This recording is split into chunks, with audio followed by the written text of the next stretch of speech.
¿Qué tal? ¿Cómo están? Bienvenidos a esta edición de Enfoco, miércoles 19 de octubre. Muchísima información internacional que analizar. Y vamos a empezar en Brasil de cara a la histórica segunda vuelta que se aproxima el próximo, valga la redundancia, 30 de octubre. Se disputan la presidencia dos hombres blancos de 67 y 76 años, Bolsonaro y Lula, entre un electorado que es de mayoría mujeres. La mitad tiene menos de 30 años y más de la mitad de los electores completos es afrodescendiente o mestizo. Ellos no se ven representados en ninguno de estos candidatos y por eso hablaremos de ese Brasil que no va a gobernar con Eugenia dos Santos, socióloga y subdirectora del programa de bachillerato en Ciencias y Humanidades de la Universidad de Santiago. ¿Cómo está? Muy buen día. Hola, buenos días. ¿Cómo estás? Muchas gracias por invitarme a conversar sobre esa temática. Gracias a usted por aceptar esta invitación. Brasil es un país tan grande como diverso, 210 millones de personas. Hablaba en la presentación de un electorado como diverso, 210 millones de personas. Hablaba en la presentación de un electorado dominado por mujeres, por jóvenes, por afrodescendientes. Pero ¿por qué ese electorado, que es tan amplio y tan diverso, no se refleja en las instituciones, en la política y en estos dos candidatos que hay compitiendo para ser presidente? Ivana, mira, la formación étnica de Brasil, nosotros tenemos indígenas, blancos, ¿no? Y negros, que fueron la gran mayoría de los esclavos que durante 300 años tuvo Brasil, ¿no? Esta mezcla certamente está representada en todo lo que es un segmento más de esos dos candidatos, Jair Bolsonaro, está representado ahí una parte de ese Brasil. Pero lo más importante son las propuestas de ese Brasil para esta etnia tan diversa. En ese sentido, los negros o los afrodescendientes, que probablemente no están en la planificación ni en los programas de la extrema derecha brasileña, que es exactamente la representación de Jair Bolsonaro. Y como Lula ya fue, en este caso, presidente de Brasil, y durante su gobierno ele cria o Ministério de Igualdade Racial, e agora com o governo Bolsonaro todos esses ministérios foram desmantelados porque sua proposta, como tu mesma disse, é uma proposta basicamente blanca, e o blanco em Brasil significa o poder, a riqueza, e el mestizo, que nosotros llamamos el pardo o que nosotros llamamos el afrodescendiente, no está dentro de las prioridades de la extrema derecha y nunca estuvo. Y exactamente es la historia de Brasil que muestra a través de sus raíces conservadoras que los blancos siempre estuvieron en el poder. Pero yo creo que lo que pasa en Brasil no es diferente de lo que pasa en Latinoamérica. En el caso con las raíces indígenas, ¿no? Que nosotros fomos dominados por los europeos y esa es la representatividad. Pero como tú misma dices muy bien, hasta que ponto esses candidatos representam esta maioria mestiça. Eu creio que no programa de governo nós temos, no caso de los dos candidatos, muito claramente as opções de los afrodescendentes na candidatura de Luiz Inácio Lula da Silva. Quería preguntarle por el tema del voto femenino, que es muy relevante. Ya hablábamos de un gran porcentaje de mujeres que está dentro de este electorado. El escenario político en Brasil tiene cuotas para participación femenina, pero al parecer eso no funciona. Hay un porcentaje que veía por ahí de alrededor 15% de diputadas mujeres, que es comparable, por ejemplo, a lo que pasa en países como Bahrein. ¿Qué está pasando con la participación de las mujeres en la política? Mire, eu creio que o Brasil se ha caracterizado, por lo menos desde a perspectiva de género, por não haver criado um debate nos últimos com o tema da equidade de género.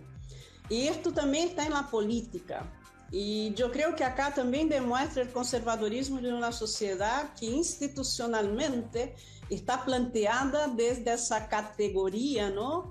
Hetero, además de masculina e además étnica e blanca.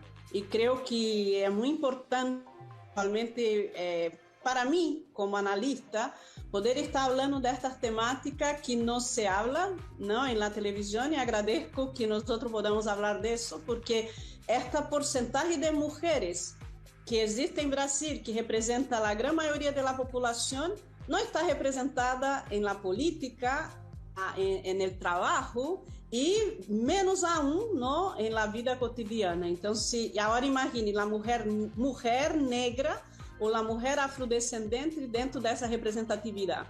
E vamos assim pensando nos outros grupos de minoria que são a maioria e que tampouco estão representados. Então, isso aqui eu creio que demonstra o conservadorismo e a falta de debate em torno a essas temáticas. E además dizer-te que 4.000 mulheres morrem ao ano em Brasil, no caso da violência de gênero, que está muito bem plasmado em las estadísticas.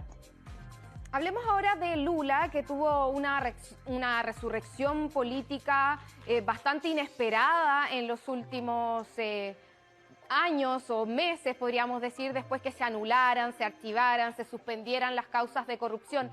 ¿Parece ese tema haber pasado a un segundo plano en esta elección? No sé si es también su sensación. ¿Qué definirá estos comicios? ¿La economía?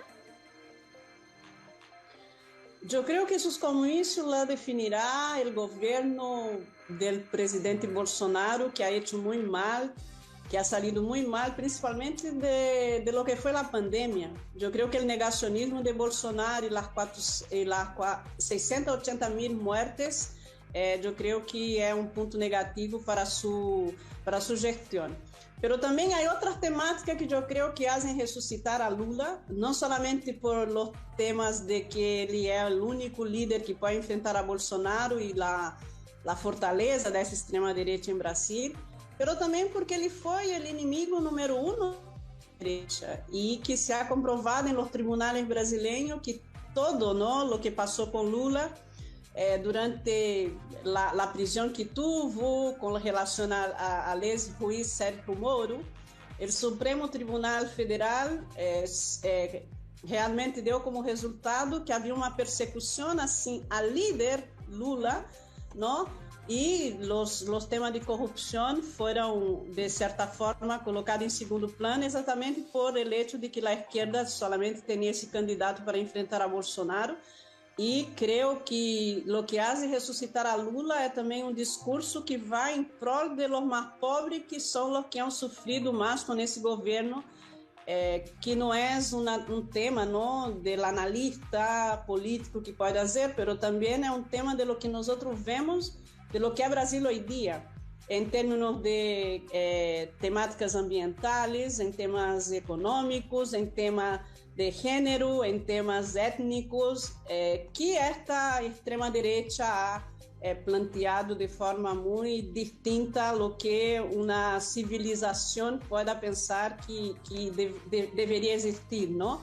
Então, eu creio que o que ressuscita Lula em seu programa é o combate a este governo no qual Bolsonaro representa todo um ataque assim a los derechos de las personas, a los derechos a la salud, a la educación y otras temáticas más. Sí, Eugenia, entiendo lo que plantea, pero también en nuestra cobertura, por ejemplo, en la primera vuelta, nos dimos cuenta que los brasileños en la calle parecen estar eligiendo el mal menor. Hay un sentimiento muy anti-PT también en las calles. ¿Cómo se explica entonces esta proyección de triunfo de Lula frente a Bolsonaro? De alguna manera, por lo mal que usted explicaba, lo ha hecho el presidente de derecha. Pero ¿cómo convive eso con el sentimiento antipetista? ¿Hay alguna, digamos, autocrítica que debiera hacer ese partido por no estar generando líderes jóvenes que tengan una sintonía mayor con la ciudadanía?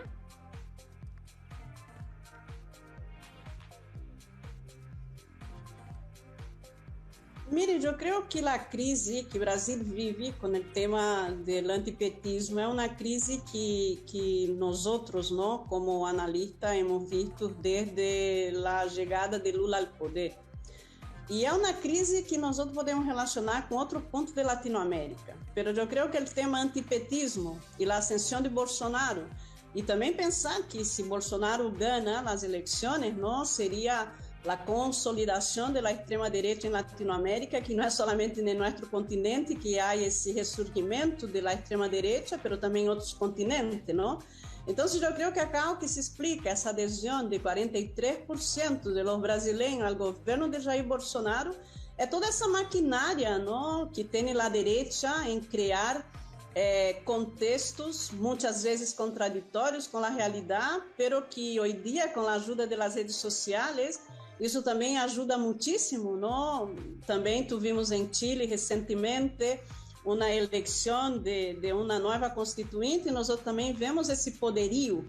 Mas eu falo desde que em Brasil, quando nasce esse antipetismo, ele nasce em prol de um discurso anti-violência, seguridade, é um país que tem um índice, não, de pobreza enorme, e também um índice de violência enorme. Jair Bolsonaro nasce um pouco neste discurso de salvar esta sociedade.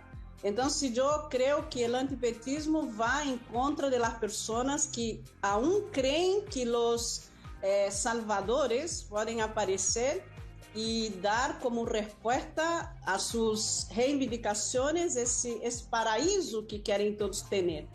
Pero eu creio que o mito Jair Bolsonaro, que nasce também de uma temática religiosa, não? Jair Messias Bolsonaro, é como esse Messias que nós outros podemos comparar, inclusive com o que passou em outros países, não? Porque esse discurso da extrema-direita sempre dizer sobre a incompetência da esquerda e essa extrema-direita conservadora, totalmente anti-ideologia de gênero, totalmente anti-minorias sexuais, essa crise de valores que planteia a extrema-direita que leva finalmente a esse antipetismo em Brasil. E eu creio que Jair Bolsonaro... Eugenia, disculpa, tenemos que continuar con el programa, el tiempo es acotado, pero sin duda te vamos a invitar para que volvamos a conversar de estos temas tan importantes y tan contingentes como es la elección en Brasil, que ya queda muy poco, el 30 de octubre, así que te agradecemos, muchas gracias y nos vemos en una próxima oportunidad.